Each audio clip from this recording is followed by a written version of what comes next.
चाहूं तुझे क्यों कर रहा रातें अब मेरी ना मेरा सवेरा मान लेगा मेरी ये इश्क मेरा।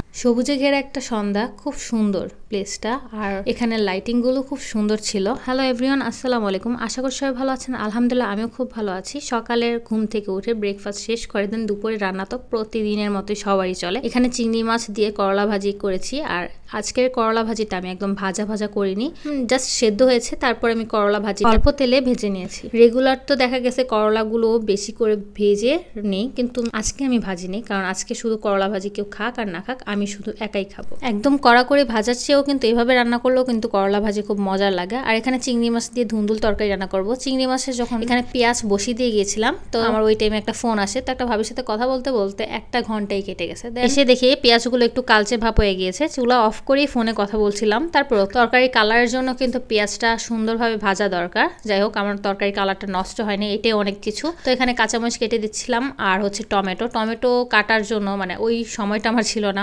এমনিতেই লেট হয়ে গেছে 1 ঘন্টা, তাই কেচি দিয়ে আসলে আমি টমেটোগুলো কেটে নিছি। আর টমেটো দেখা গেছে আমার হাজবেন্ড খায় না, তাই একটু বড় বড় করে দিছি যাতে আমি তুলে খেতে পারি, যাতে একবারে না গলে যায়। ধুন্দুল রান্নার কালারটাও কিন্তু খুব সুন্দর আসছে আর মজার হয়েছিল। আর এখানে বেশি করে পেঁয়াজ ভেজে নিচ্ছি, কারণ আজকে বাটা শুটকি দিয়ে মানে শুটকি বাটা দিয়ে শুটকি ভুনা করব। পেঁয়াজগুলো ভালো করে সরিষার তেলে ভেজে নিয়েছি। এখানে একটু মরিচের গুঁড়া আর হচ্ছে অল্প পরিমাণের আর বাটা শুকনা মরিচ আমার ফ্রিজে বাটা ছিল, তো এখানে আমি 3 চামচের মতো দিয়েছি। ক্যামেরায় মনে হয় 1 চামচ দেওয়া হয়েছে, কিন্তু 3 চামচ ভরে ভরে আমি এখানে শুকনা মরিচ দিয়েছি। তো কিছুক্ষণ কষানোর পর দেন এই তো এখানে আমি শুটকি বাটা, যেটা ঈদল শুটকি, সেটা আমি ভালো করে ফিনিশিং করে বেটে নিয়েছি।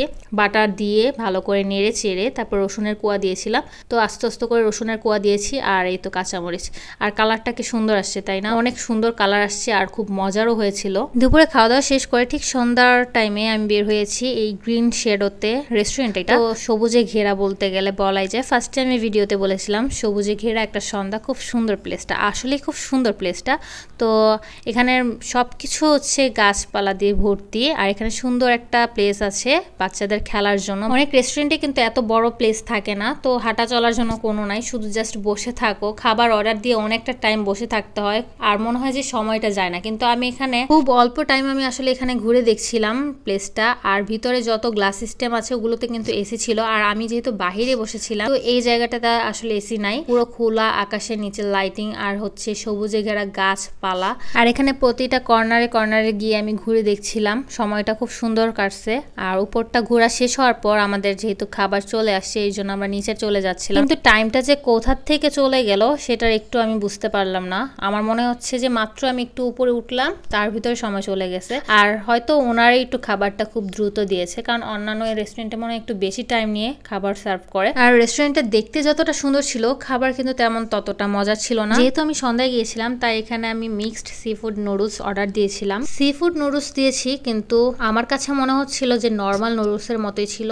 প্রন ছিল আর কয়েকটা ক্র্যাব দিয়েছিল, কিন্তু আরো অনেক কিছু বলেছিল দিবে, কিন্তু তেমন কোনো কিছু আইটেম মিক্সড ছিল না। কিন্তু অন্যান্য রেস্টুরেন্টের তুলনায় এখানে প্রাইস অনেক বেশি, তো খাবারের মান তেমন একটা ভালো ছিল না। এমনি কোনো হাই লেভেলের রেস্টুরেন্টের তুলনায় এখানের প্রাইসটা অনেক বেশি হাই। এখানের প্লেসটা যেহেতু সুন্দর, এজন্য মনে হয় তাদের খাবারের আইটেমগুলোর প্রাইসও মনে হয় হাই রেখেছে। তো এই আর কি, অন্যান্য সব রেস্টুরেন্টের তুলনায় এখানে সব কিছুতেই অনেক অনেক বেশি দাম।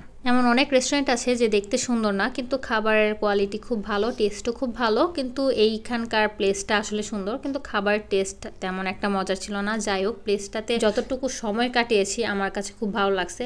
এমন অনেক রেস্টুরেন্ট আছে যে মনে হয় কি বসে থাকলে আমি বন্দি কারখানায় বসে আছি। কিন্তু আর হচ্ছে এই রেস্টুরেন্টটা কিন্তু অনেক বড় ছিল, ভিতরে অনেক বড় প্লেস, তো সেখানে বিয়ে চলছিল দেখে ওইখানকার ভিডিও আমি নিইনি। সো জাস্ট এই বাহিরের খোলা আকাশের নিচে যতটুকু সুন্দর অতটুকু নিয়েছি। তো আজকের ভিডিওটা এই পর্যন্ত। সব ভালো থাকবেন, সুস্থ থাকবেন, আল্লাহ হাফেজ।